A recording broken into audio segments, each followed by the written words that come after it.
Hey everybody, it's Master Vrago here, and today we're going to be talking about the 3 different types of roaming and some tips and tricks for each one.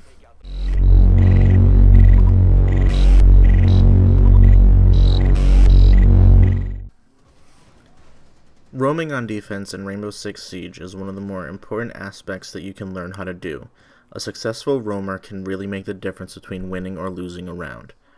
There are 3 different types of roaming: passive, stalling, and aggressive. We're going to go over each type, and we're going to start here with passive roaming.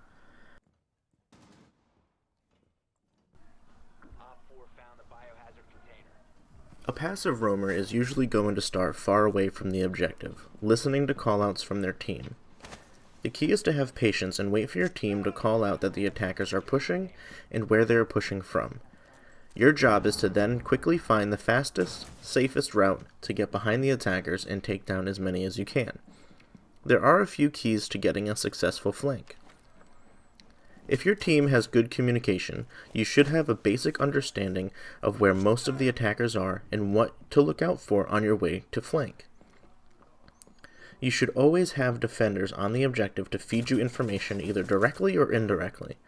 By listening to their callouts, you should be able to paint a picture in your mind of where each attacker is, as well as what walls they may have opened.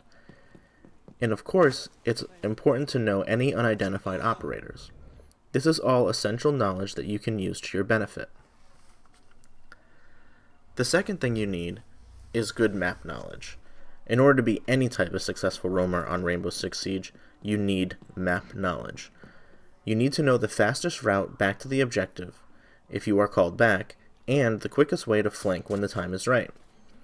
If an attacking team is well organized, they will more than likely be an attacker waiting or watching for a flank, so don't plan on having an open route to the objective. Having an operator with impact grenades is a great counter to this, as you can open up new routes to flank or retreat back to the objective. Lastly, you need to be able to remain aware of your surroundings, as you could easily go for the flank and run straight into an enemy's crosshairs or a well-planted claymore. This is why it's important to know what operators there are, so you know how many potential claymores to look out for, and knowing how many attackers are pushing the objective and how many may be watching for the flank or flanking themselves. It is possible when facing a good team that you will get droned out while passively roaming, and they may decide to deal with you before pushing the objective. This is when your job changes from a passive roamer to a stalling roamer.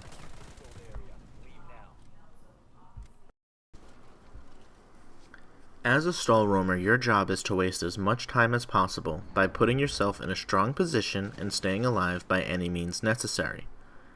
Usually you will want to set up close to the objective to force the attackers to deal with you before getting to the objective. This roamer will need to be a decent, but not the best shot, and be able to hold strong angles. The goal is to dare the attackers to push you, in many cases from multiple angles. While you may not survive or even get any kills, with ranked matches now having 3 minutes per round, you want to waste as much of that time as you can. This will force the attackers to either take a route they may not be comfortable with, or have very minimal time left while they're pushing the objective, which could force them to potentially make a mistake. If you are able to survive and take down a few enemies, you should be in a good position to fall back to the objective if necessary to assist your remaining teammates. Map knowledge, communication, and situational awareness are still important here, but you're also going to need to know the popular routes that most attackers take to certain objectives, so you know where to set up. Whether it's guarding adjacent rooms or guarding the hatches above the objective, you need to know where the attacking team most likely wants to push from. I like using the trap operators Frost and Kapkan, as they have good weapons and can make attackers hesitate before pushing, as they have to watch out for the traps as well as the operator. Lastly, we have the aggressive roamer, the roamer attacking teams love to hate. This roamer is constantly moving throughout the map, looking for anyone he can find because they know they can win in a firefight. Your job is to aggressively perform the goals of the other 2 types of roamers. You are not trying to get a late round flank, however. You are trying to stop the enemy from entering the building opening reinforced walls and hatches.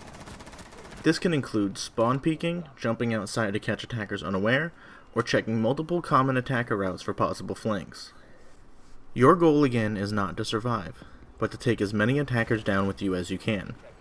If successful, your team should have a decent numbers advantage heading into the final minute of the round. This type of roamer is not for everyone and can take a lot of skill and in most cases luck. You need to have expert map knowledge, great weapon skills, and a fast reaction time. The most common operators are the 3-speed defenders, as they can move throughout the map quickly and have some of the best weapons on defense. So, there are the 3 different types of roaming, and some different tips and tricks on how to be successful at each one. While I don't think that any one type is better than the other, it really comes down to your playstyle, your team's playstyle, and even the enemy's playstyle as to which one or combination of roamers you should run on your team. Hopefully this video has helped you gain a better understanding of how roaming works and can help you improve your gameplay. Do you enjoy roaming? Who's your favorite operator to roam with? Let me know in the comments down below. Here are a few clips of myself and some friends roaming. But until next time, Master Vrago checking out.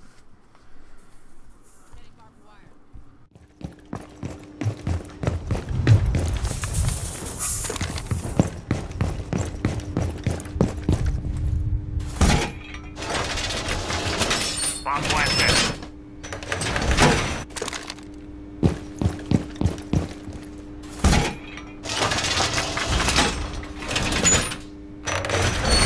Securing the wall!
Op 4, last stop standing.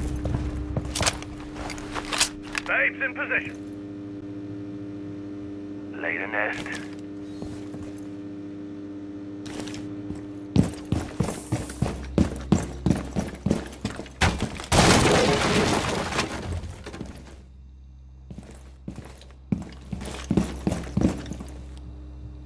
Locate your target.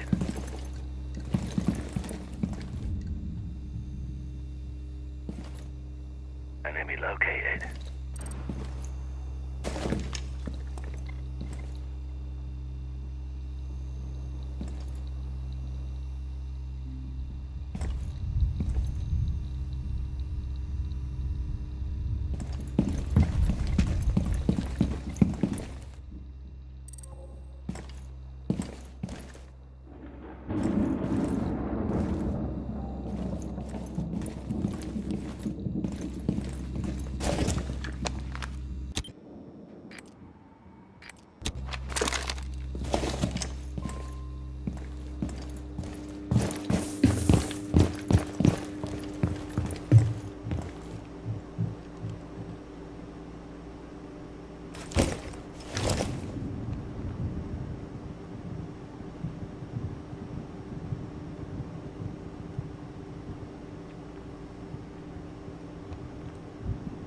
Protect the biohazard container. Op 4 is securing the container. Prevent further access to the biohazard container.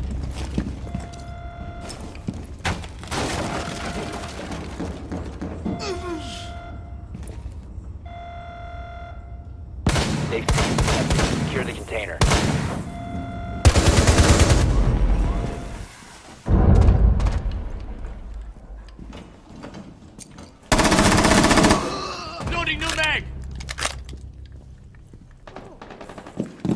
prevent further access to the biohazard container. Op 4 is securing the biohazard container. Intervene immediately. Stop the hostiles from securing the container. If you remain in this zone, you will be detected by hostiles. You have been spotted.